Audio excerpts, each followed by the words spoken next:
Hello दोस्तों, स्वागत है आपका अपने चैनल दीपक एजुकेशन सेंटर में। तो आज हम सीखने वाले, जैसा कि आपने थंबनेल में देख लिया होगा, कि आज हम सीखने वाले हैं वृत्त का क्षेत्रफल और वृत्त की परिधि कैसे निकाले जाती हैं। लेकिन इसके साथ ही साथ एक बम्पर ऑफर के साथ आज हम ये भी बताएंगे कि वृत्त का क्षेत्रफल कहते किसको हैं और वृत्त की परिधि ये कहते किसको है। हाँ दोस्तों, आज सीखेंगे वृत्त का क्षेत्रफल किसे कहते हैं और वृत्त की परिधि किसे कहते हैं, और साथ में वृत्त का क्षेत्रफल और वृत्त की परिधि ये निकालना भी सीखेंगे। तो बने रहिए हमारे वीडियो के अंत तक, बिल्कुल भी स्किप न करिएगा, क्योंकि ये मैथ के सवाल है और मैथ के सवाल अगर ध्यान से नहीं समझा तो समझो सर के ऊपर से वो चले गए। ठीक है, तो चलिए देरी न करते हम वीडियो को स्टार्ट करते हैं। अबे जल्दी बोल, कल सुबह पनवेल निकलना है। तीन गाइस, उससे पहले एक चीज जो कि मुझे थोड़ी सी बुरी लगती है कि आप में से काफी लोग ऐसे हैं जो कि वीडियोस तो रेगुलर देखते हैं, वीडियोस को लाइक भी करते हैं, लेकिन पता नहीं क्यों चैनल को सब्सक्राइब नहीं करते हैं। पता नहीं क्या है, क्यों नहीं करते हैं। तो यार इतने कंजूस मत बनो, ज्यादा सोचो मत। ये जो लाल कलर का सब्सक्राइब वाला बटन है इसे दबा दो उस घंटे। देखिए, हमने यहाँ पास वृत्त का क्षेत्रफल और वृत्त की परिधि, ये दोनों का सूत्र ले लिया। वृत्त का क्षेत्रफल होता है पाई आर स्क्वायर और वृत्त की परिधि होती है 2 पाई आर। ठीक है, इनके सूत्र हमने जान लिया। अब देखिए, यहाँ पास हमने एक वृत्त लिया है, और वृत्त देखिए हमको पता है वृत्त कैसे होता है। वृत्त हमारा होता है गोलाकार होता है, वृत्त हमारा होता है गोलाकार, वृत्त होता है हमारा गोलाकार। तो देखिए हमने यहाँ पर एक गोलाकार शेप ले लिया है वृत्त, हमने यहाँ पर एक वृत्त ले लिया है। ठीक है, तो देखिए वृत्त में मेन क्या होता है, वृत्त में मेन होता है व्यास और त्रिज्या। इसी अगर ये है तो हम सवाल को हल करते हैं बड़े आसानी तरीके से। अगर ये नहीं होता तो इसको भी हम निकाल सकते हैं, इसकी अलग अलग ट्रिक होती हैं। ठीक है, ये तो सवाल के ऊपर निर्भर करता है। तो देखिए इसमें देखिए क्या, यहाँ पे देखिए अब जानते हैं कि व्यास किसको कहते हैं। ठीक है, सबसे पहला हमारा काम है व्यास किसे कहते हैं। देखिए व्यास उसे कहते हैं, देखिए ये वृत्त है, ये वृत्त को इधर साइड से दूसरे साइड को मिलाने वाली रेखा की दूरी को व्यास कहते हैं। समझ में आया?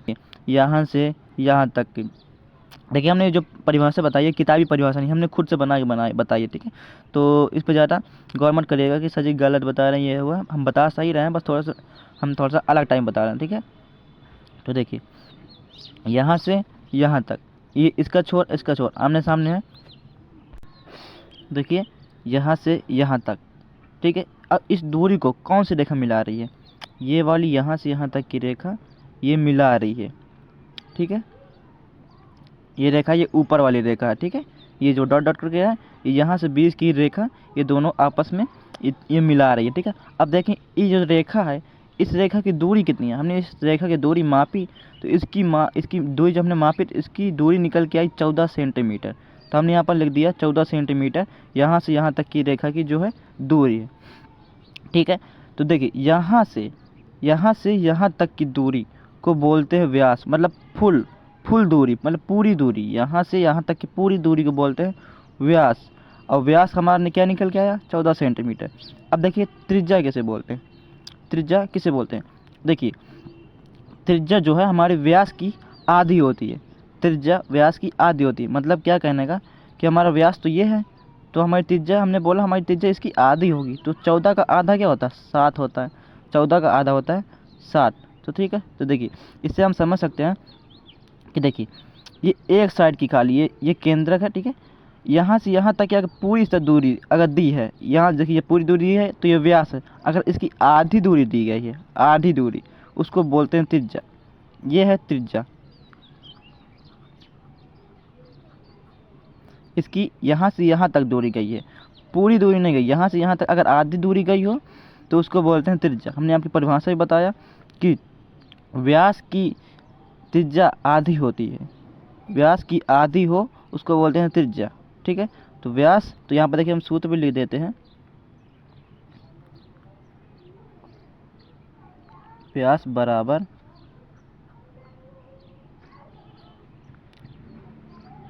त्रिज्या गुणे 2। ठीक है, व्यास बराबर त्रिज्या गुणे 2। अब देखिए, अब देखते हैं त्रिज्या बराबर क्या होता है। त्रिज्या बराबर व्यास बटे 2, मतलब कि व्यास का आधा त्रिज्या के बराबर होगा। ठीक है, इतना जाना हमने त्रिज्या और व्यास ये दोनों जान लिए। अब देखिए, अब हमारा काम है देखते हैं कि क्षेत्रफल और परिधि किसे कहते हैं। ठीक है, तो देखिए हम परिधि किसे कहते हैं? परिधि। तो देखिए हम परिधि उसे कहते हैं, देखिए गोलाकार है, ठीक है। ये जो बॉर्डर है, ये जो इस तरीके जो बॉर्डर गया है, ये लाइन, इस लाइन को, केवल इस लाइन को बोला कर, जिससे घिरा हुआ है, जिससे ये गोला घिरा हुआ है, उसको बोला करते हैं परिधि। इसके ऊपर जो जो काला काला है ना, पेन से हमने खींचा है, ये है परिधि, खाली बॉर्डर, ठीक है। इसको बोलते हैं परिधि, यहाँ पर हमने लिखा परिधि, ठीक है। ये परिधि हुआ। अब देखिए, अब जानते हैं क्षेत्रफल क्या होता है। क्षेत्रफल, वृत्त का क्षेत्रफल क्या होता है। देखिए परिधि तो ये खाली बॉर्डर होता है, और क्षेत्रफल ये जब पूरा अंदर का होता है, जब पूरा अंदर होता है उसको बोलते हैं क्षेत्रफल। इसके जो भी अंदर हो उसको बोलते हैं क्षेत्रफल। ये पूरा यहाँ से यहाँ तक जितना भी है इसको बोलते हैं पूरा क्षेत्रफल, ठीक है। ये पूरा इसके अंदर का जो भी है मटेरियल है जिसके अंदर का, इसको बोलते हैं पूरा क्षेत्रफल, ठीक है। तो हमने परिधि और क्षेत्रफल दोनों जान लिया है। ठीक, अब इसके सवाल हल करते हैं हम। देखिए सबसे पहले हम निकालेंगे वृत्त की परिधि। सबसे पहले हम वृत्त की परिधि निकालेंगे, ठीक है। तो वृत्त की परिधि निकालेंगे, तो देखिए परिधि निकालने के लिए क्या जरूरी है? त्रिज्या, त्रिज्या हो या फिर व्यास हो। तो देखो हमको तो व्यास दिया गया है, व्यास दिया गया है। अब इस व्यास दिया गया है, तो हम इस व्यास से हम त्रिज्या निकाल सकते हैं कि नहीं निकाल सकते हैं? बिल्कुल निकाल सकते हैं, त्रिज्या हम बिल्कुल निकाल सकते हैं। देखिए तो हम यहाँ पर देखते हैं, इसको हम साइड कर लेते हैं। देखिए हमको क्या निकालना है? हमको त्रिज्या निकालना है। ये देखिए त्रिज्या निकालना है, हमको व्यास दिया गया है, हमको त्रिज्या निकालना है। तो हम ये वाले सूत्र से रख देंगे, ये वाले सूत्र में हम रख देंगे, तो हमारे त्रिज्या व्यास में जो है उसको त्रिज्या में बदल देंगे, कन्वर्ट कर देंगे, ठीक है। तो ये वाले सूत्र में रखेंगे, ये सूत्र है हमारा। देखिए यहाँ पर रखते हैं। देखिए हमारा सूत्र क्या था? हमारा सूत्र था त्रिज्या बराबर व्यास बटा 2। इस सूत्र की माध्यम से, इस सूत्र की माध्यम से हम त्रिज्या का मान निकाल लेंगे, ठीक है। तो देखिए त्रिज्या, त्रिज्या को हम इस इंग्लिश में इस पहले लेटर्स कौन से प्रदर्शित करते हैं? आर से। इसको हम आर से प्रदर्शित करते हैं, ठीक है। और ये व्यास को, इस व्यास को डी से, ठीक है। व्यास को डी से और त्रिज्या को आर से, ठीक है। तो हमने शॉर्टकट में त्रिज्या आर लिख दिया है, ठीक है। देखिए व्यास, व्यास हमारा दिया गया 14 सेंटीमीटर, अब बटे 2 कर देंगे। देखिए 2 7 14, तो क्या निकल के आया? 7 निकल के आया। त्रिज्या हमारी कितनी निकल के आ गई? 7 सेंटीमीटर, ठीक है। हमने त्रिज्या निकाल ली, ठीक है। अब देखिए त्रिज्या निकाल ली, तो अब हम क्या करेंगे? अब परिधि निकालेंगे, परिधि निकालेंगे, ठीक है। और देखिए परिधि का सूत्र क्या होता है? परिधि का सूत्र होता है वृत्त की परिधि, वृत्त की परिधि, वृत्त की परिधि का सूत्र होता है 2 पाई आर। हमने अभी बताया आपको।